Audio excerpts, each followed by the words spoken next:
rellenong bangus. Gawa po tayo ng rellenong bangus.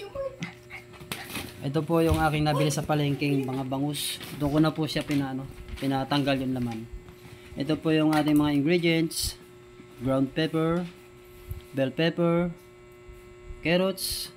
Optional po yung ating pork giniling. Green peas, garlic, onion. Tapos yung pampalasa po natin, oyster sauce, egg. Ito na po, imamarinate na po natin yung ating bangus. Meron po konting lemon dito, sayang naman. Sinama ko na po siya sa toyo at saka konting kalamansi.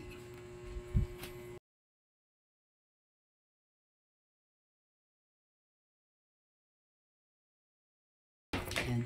I-kun lang po natin ng isa-isa dyan para pumasok po yung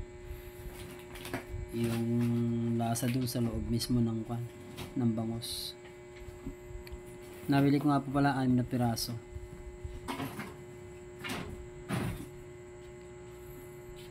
Ayan.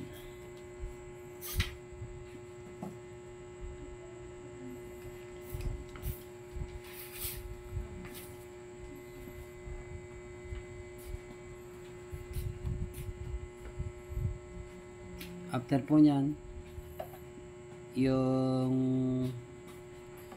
toyo natin na may timplang kalamansi, bubuhos na po natin dyan sa sa bangus para ma-marinate po siya ng maganda. Tapos chig lang po, lagyan lang po natin sa chiller. Tapos ito na po yung pinakamahirap na bahagi, yung pagtatanggal po ng tinik ng bangus. Ayan po.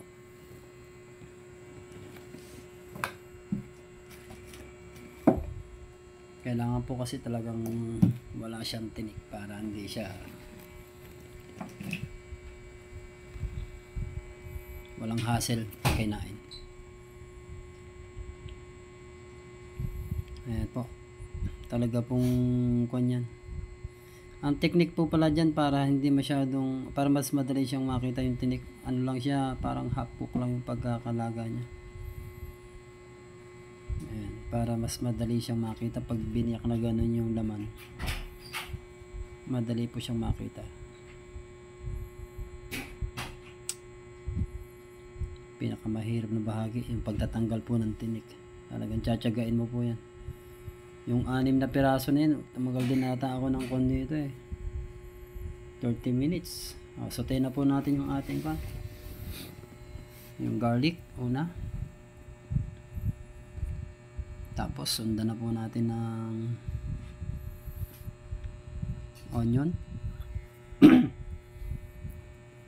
bell pepper,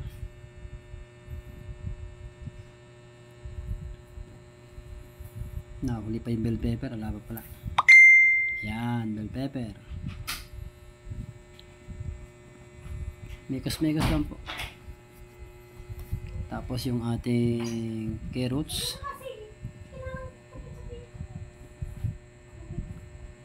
Hindi ko na po ilagay yung natin yung pork giniling kasi ayaw po nung nagpaluto. Green peas. Mas maganda pa yung green peas yung frozen sana. Para green na green talaga siya. Mas magandang kulay tignan. Tapos yung ating raisin. Kung meron pong celery, mas maganda. Chop nyo po yung celery, sama nyo para mas dagdag aroma po siya. Wala lang po kasi akong stock kaya po wala ko na ilagay. Tapos mekos-mekos lang po yan para medyo lumambot ng konti yung gulay. Tapos oyster sauce, ground pepper, tapos yung pampalasa po natin. Mekos-mekos lang po. Tapos ito na po yung ating bangus, laman ng bangus. Asahan nyo na po yan, yung 6 ko nabili na yan, mga 5 lang po mapapalamanan yan. Kasi wala pong pork giniling. Tapos mekos-mekos lang po.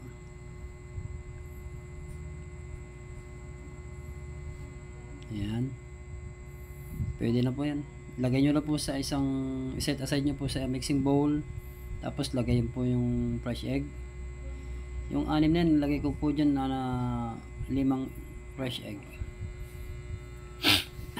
Tapos saluin lang po para yan po kasi yung magbubuo ng kuha natin ng palaman. Charge nyo lang po ng mga ilang oras. Hindi naman nagmamadali, pwede po. Mas maganda po para po buo po siya pagka mas maganda siya ipasok sa bangus.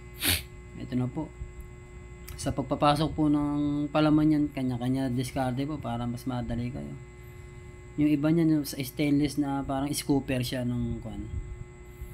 Yung maliit na ice scooper ginagamit nila diyan para mas mabilis, tapos tutusukin na lang ng kutsara. Kaya ako kutsara lang po yung available kong gamit kaya tsatsagain lang po. Ayan, tutulak nyo lang, pupush nyo lang papunta sa buntot para sinsin po yung palaman niya. Ayan.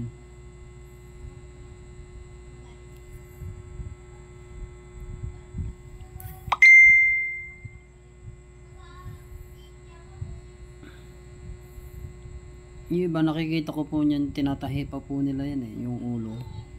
Pero pwede naman hindi. Pero ito malapit na matanggal yung ulo kaya talagang naobliga akong tahiin Tinahi ko po siya para presentable naman siyang tingnan niyo, meron siyang para buong buo po siya. After po niyan, ayan po, i-coat po natin siya sa sa all-purpose flour para po maging crunchy siya. Saka po siya, hindi siya didikit. Pagka kasi may all-purpose flour, po siya talagang hindi siya babaluktot, tuwid siya. Maganda po ang kanya. Saka yung texture niya crunchy siya. Medium high lang po yung natin, yung ating kalan. Ito na po yung finished product natin. Rellenong bangus. Alright.